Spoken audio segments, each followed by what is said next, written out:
Ang mabuting balita ng Panginoon ayon kay San Marcos. Papuri sa iyo, Panginoon. Noong panahong iyon, muling tumawid si Jesus sa ibayo ng lawa ng Galilea, nakasakay sa bangka. Nasa baybay pa siya ng lawa ay pinagkalipumpunan siya ng maraming tao. Dumating ang isang lalaking nagngangalang Jairo, isang tagapamahala ng sinagoga.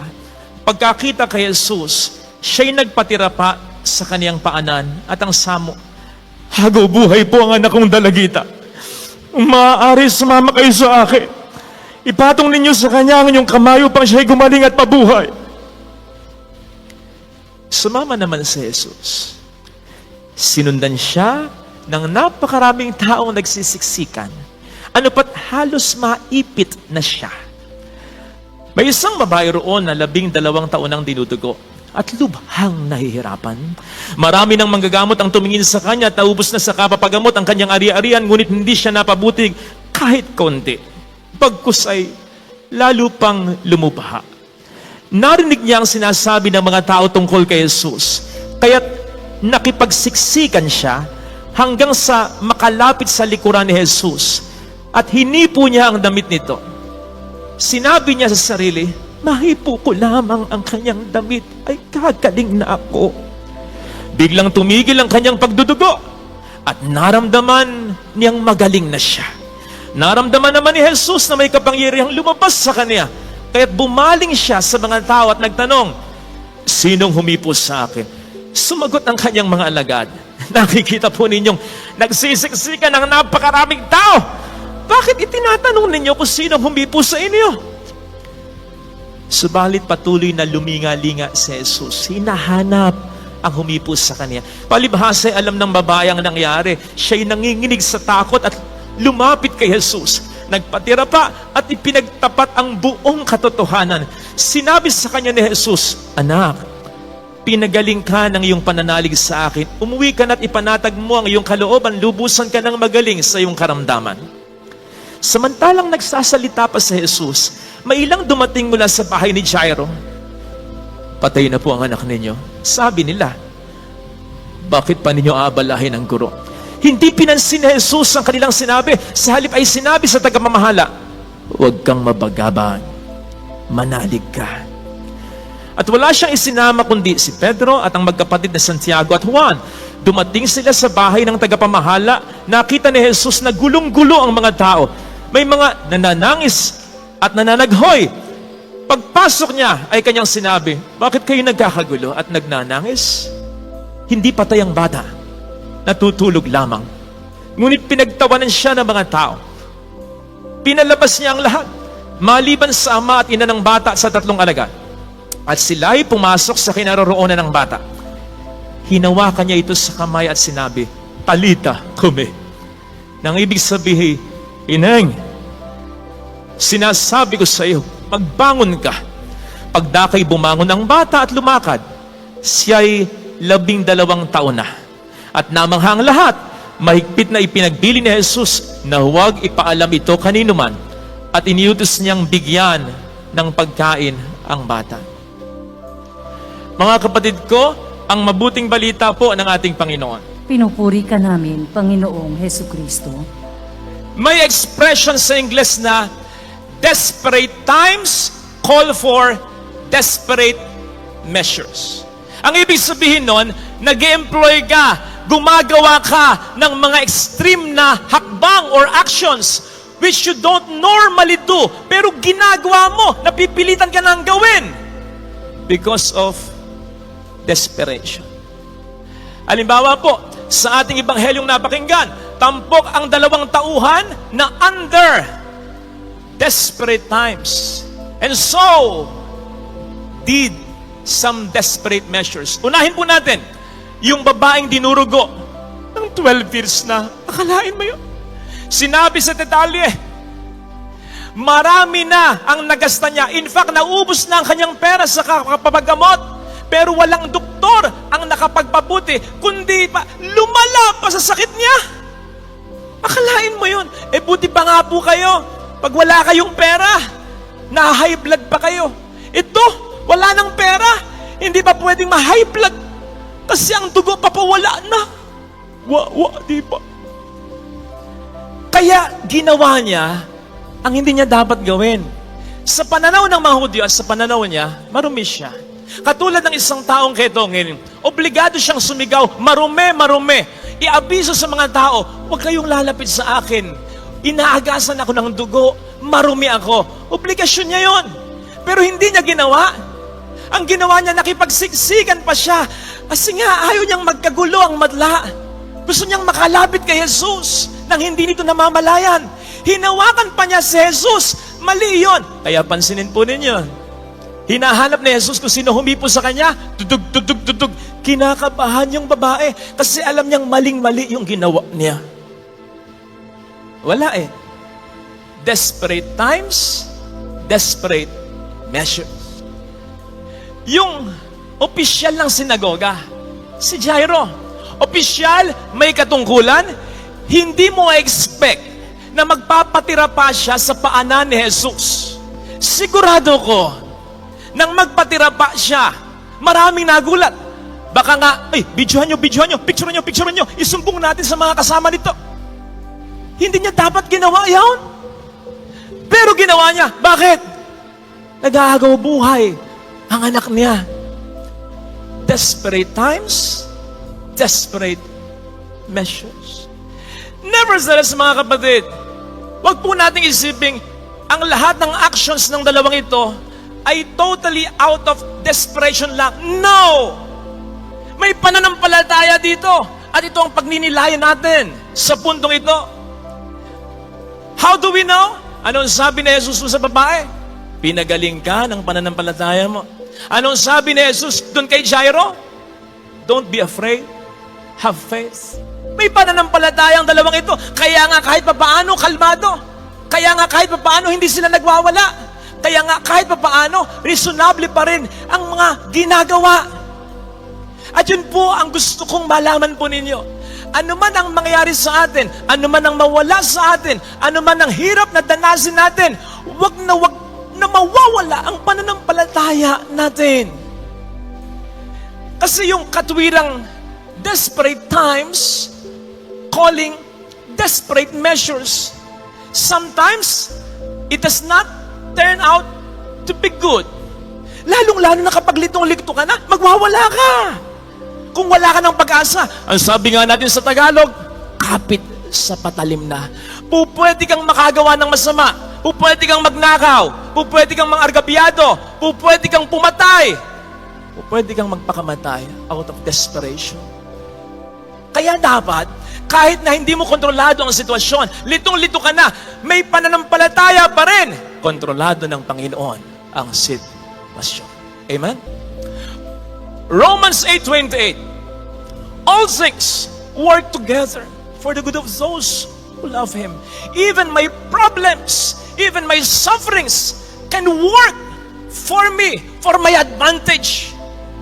Isaiah 54 verse 17. No weapon formed against me shall prosper. Kahit anong ibato sa akin ng diablo, kakayanin ko kapag ang Diyos ay nasa buhay ko. Exodus 14 verse 14. I shall be still because the Lord will fight for me. Ang dami niyang verses sa Bible. Kabisaduhin mo. Hindi mo man kabisaduhin letra by letra. Kabisaduhin mo sa puso mo sapagkat totoo ang lahat ng ito. Hindi nagsisinungaling ang Diyos. The Bible states it. God never fails. Pag sinabi niya, tinototoo niya. Basta i-claim mo lang talaga. Father, God never fails. Father, hanggang ngayon, wala akong trabaho. Ang tagal ko nang ipinaubaya sa Diyos ang laban na ito. God never fails ka dyan. Hanggang ngayon, may sakit ako. Ang tagal ko nang idinulog sa Diyos ito. Ipinagkatiwala sa Diyos ito. God never fails ka dyan. Hanggang ngayon, problemado ako sa pamilya ko, sa isang tao, sa mahal ko na gusto kong magbago. Hanggang ngayon, hindi nagbo-boom ang negosyo ko. Hanggang ngayon, ganito ako. God never fails ka dyan. Sabihin mo yun sa lolo mo. Nadamay pa lolo ko. Kapatid, ito naman ang sasabihin ko sa iyo. Kung totoo na ipinagpas na Diyos mo na ang lahat ng ito, somehow, It basically means, hindi mo na laban lang ito. Laban na rin ng Diyos ito. At kapag siya ang lumalaban para sa'yo, wala kang karapatan na sabihin na siya ay failure na o talo. Nanonood kayo siyempre ng boxing paminsan-minsan. O di ba may mga eksena, yung boksingero na knockdown, hindi knockout ha, iba yung knockdown na sa knockout. Knockdown, pero tayo agad. Pwede bang sabihin ng referee, tapos na laban, talo ka na? Baka buntalin siya ng boksingero ngayon. Di ba? Anong ginagawa ng referee? Ilan to? Kaya mo pa? Kakaya mo pa ba? Laban pa ba? Ganun! Hindi siyang pwedeng magdesisyon unless nakita niya, hindi na kayang talaga. Pero kapag tumayo't lalaban pa, huwag kang magdedesisyon para sa kanya kasi lalaban pa yan. And sometimes, nananalo pa. Hindi man manalo in the end. Ang mahalaga, hindi man knockout, may rematch pa. Right? Kapatid, ang Diyos, pinagkatiwala mo ang laban sa Kanya. Sino ka para sabihin na talo siya? Dahil lamang feeling mo na knockdown siya ng demonyo dahil dyan sa problema mo. Tandaan mo, ang Diyos ay hindi po pwedeng matalo. Kaya kahit feeling mo na knockdown siya, okay? Knockdown yan. Pansamantala lang yan. Hindi knockout sa laban niya. Besides, again, ulitin ko sa iyo, kung ang lahat ay nailagay mo na sa mga kamay ng Diyos, oh Diyos Pero Santo, hayaan mo siya natapusin ang laban in His round, in His time. Huwag mong pakialaman. Huwag mong diktahan. Because trusting in God means letting Him finish and win. The fight, you fully entrusted to Him in His own terms, in His own way, in His time, without us fearing the outcome. Kasi alam mo, tatapusin niya ang laban para sa iyong kabutihan.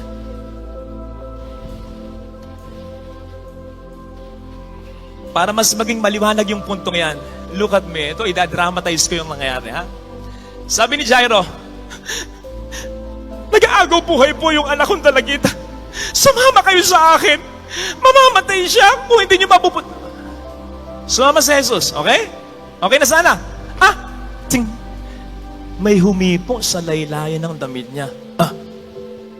Teka, sino humipo sa akin? Sabi ng mga alagad, ang dami pong, hindi na yan, lumila nga, liga pa rin siya. Sino humipo sa akin? Kung kayo si Jairo, ano mararamdaman ninyo? Palagay ko, kung kayo si Jairo, sasabihin nyo, official kayo, hay! Umamin na kayo, sino humipo? Amin na! Para mabilis na!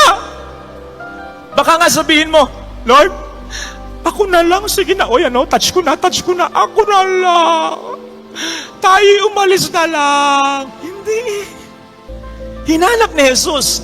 At nang makita ni Jesus, nakipagkwentuhan pa siya dun sa babae. Kaya nga nalaman yung detalye. Kung ikaw si Jairo, ano mararamdaman mo? It's a matter of life and death, mamamatay ang anak mo. Si Kristo, nagkukunta pa doon sa bahay. And then came the bad news. Boss, patay na ang anak niyo. Kung ako yun, baka sabihin ko sa Panginoon, hindi ka sumama sa akin. Dami mo pang ginawa. Nag-delay ka pa. Patay na yung anak ko. Kung ako yun, sabihin ko, kalmado lang siya. Bakit? Bakit hindi siya nag-hysterical? May pananampalataya siya. That kept him reasonable. That kept him to his senses. That kept him grounded. Pero siyempre, pabulusok na yung pananampalataya na yan. Anong sabi ni Jesus? Napaka-sensitive ni Jesus. Huwag kang matakot. Just have faith. Ang nuance nun ganito, lumapit ka sa akin kanina ng may pananampalataya, alam kong pabagsak na yan kasi meron kang masamang nabalitaan. Kahit konti na lang yan, panghawakan mo yan. Huwag mong hahayaang mawala yan. Basta panghawakan mo yan. Kahit mustard seed na lang yan, ipapakita ko sa iyo ang aking kadakilaan. Amen? Kapatid, ano man ang kamatayang pinagdaraanan mo ngayon, sinasabi sa ating unang pagbasa, Hindi yan galing sa Diyos. Galing sa diablo yan. At anuman ang problemang nararanasan mo ngayon, may mas lalala pa ba sa kamatayan? Wala na. Kaya nga sinasabi natin habang may buhay, may pag-asa. Kapag patay na, wala na. Ang sinasabi ng Panginoon, hindi sa akin galing ang kamatayan. Ngayon, kahit hindi sa akin galing yan, gagawan ko yan ng paraan. Hindi yan ang huli. Ang kalooban ko sa inyo, magpatuloy. May buhay na walang hanggan. Kaya, literally and figuratively, may pagpapatuloy ng laban. Anumang problema ang nararanasan mo ngayon na parang sa iyo nagpapastop o pumapatay, hindi yan ang katapusan. Basta magtiwala ka lang. Hindi niyo ba naisip din? Sabi ng ng Panginoon sa mga tumatawa, alis kayo. Alis kayo dyan. Ayaw niya nang may kokontra. Ang sinama lang niya, yung may pananampalataya sa Kanya, kahit konti lang. Isipin po ninyo, hindi ba't gano'n naman talaga ang Panginoon? Hindi siya nagpapagaling ng isang tao nang walang pananampalataya sa Kanya. Kasi para sa Kanya, they do not deserve. Hindi deserve ng mga walang pananampalataya na maranasan ang ibibigay niya at ipararanas niyang himala o pagpapala. Sa mga Laker fans, Kuya Bimboy, RJ, kapatid ko, sa mga Laker fans, nalungkot, hindi umabot ng playoffs. Sanay ba naman nang nasa finals at nagcha-champion, hindi umabot ng playoffs. E di marami daw tumiwalag ng mga fans.